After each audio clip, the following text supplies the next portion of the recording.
Hello hi नमस्कार आपण समस्त को मो YouTube channel lucky learning point को स्वागत। तो चलते आज आम 11/11/24 सोमवार चतुर्थ और पंचम श्रेणी लेसन नोट देखा। प्रथम पीरियड 10:30 रु 11:15 चतुर्थ श्रेणी साहित्य कलिका प्रसंग माटिगला बिगिड़ी नूतन शब्द जानवे।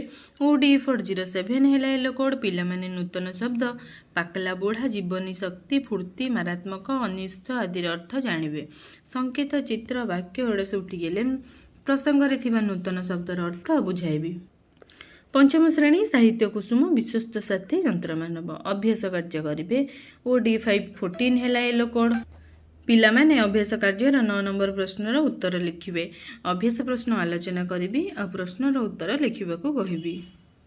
द्वितीय पीरियड 11:15 रु 12टा चतुर्थ श्रेणी my English book topic the blue jackal session 4 और सेशन 5 रो एक्टिविटी करेंगे। EN416 है yellow code the students will arrange the sentence according to the story and identify the words.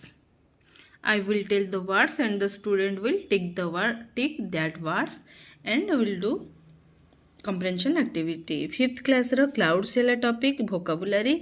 EN508 है yellow code the students will form word chain from the last letter of the words.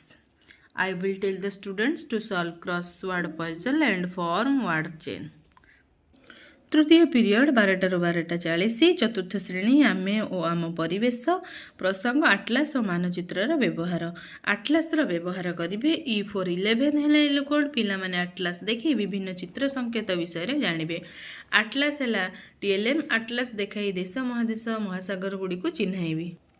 पंचम श्रेणी परिवेश विज्ञान भारतर उल्लेखनीय दर्शनीय स्थान अमृतसर आउ आग्रा दर्शनीय स्थान गुड़ी को जानवे। E511 है एलो कोड पिला माने अमृतसर और आग्रा उल्लेखनीय स्थान गुड़ी को जानवे। चित्र है TLM चित्र देखाई अमृतसर और आग्रार उल्लेखनीय स्थान गुड़ी को चिन्हाइबी। चतुर्थ पीरियड 12:40 रु 1:20 चतुर्थ श्रेणी गणित कुहुक प्रसंग हरण करी जानिबा। भाज्य भाजक भागफल भाग शेष विषय धारणा पाइबे। M402 है एलो कोड पिला माने भाग क्रिया भाज्य भाजक भागफल भाग शेष चिन्हिबे।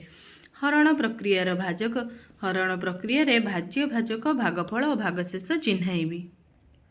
पंचम श्रेणी गणित धारा गुणन और हरण है प्रसंग गुण्य गुणक गुणफल को चिन्हिबे। M504 है एलो कोड पिला माने गुण्य गुणक और गुणफल चिन्हिबे और लिखिबे।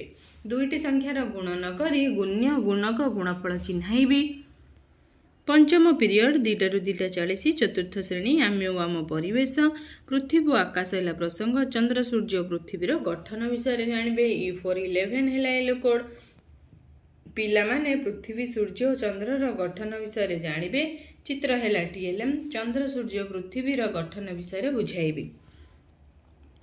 पंचम श्रेणी परिवेश विज्ञान वायु है प्रसंग वायु उपादान विषय जानवे। E508 है एलो कोड पिला माने वायु उपादान गुड़िकर नाम जानवे। आगुरी तो जानी जबक्षारजान अम्लजान अंगारकाम्ल आउ ताकू छाड़ी कौन कौन अच्छे सब गुड़ाक जानवे। वायु उपादान गुड़िकर नाम कहबी। षष्ठ पीरियड 2:40 रु 3:20 चतुर्थ पंचम श्रेणी रचना लिखिबे। रचना लिखिबे पिला माने डंगा भसा पूर्णिमा उपरे रचना लिखिबे। पिला जोटा को कि कार्तिक पूर्णिमा कहती के कार्तिक पूर्णिमा के डंगा भसा पूर्णिमा के रास पूर्णिमा एमती कहती। पिला माननको कार्तिक पूर्णिमा उपरे एक रचना लिखा कहबे। सप्तम पीरियड 3:20 रु 4टा चतुर्थ पंचम श्रेणी खेल खेलिबे। पिला माने खेल खेलिबे पिला माननको नहीं खेलाइबी। ये थिला 11/11/24 सोमवार चतुर्थ पंचम श्रेणी लेसन नोट।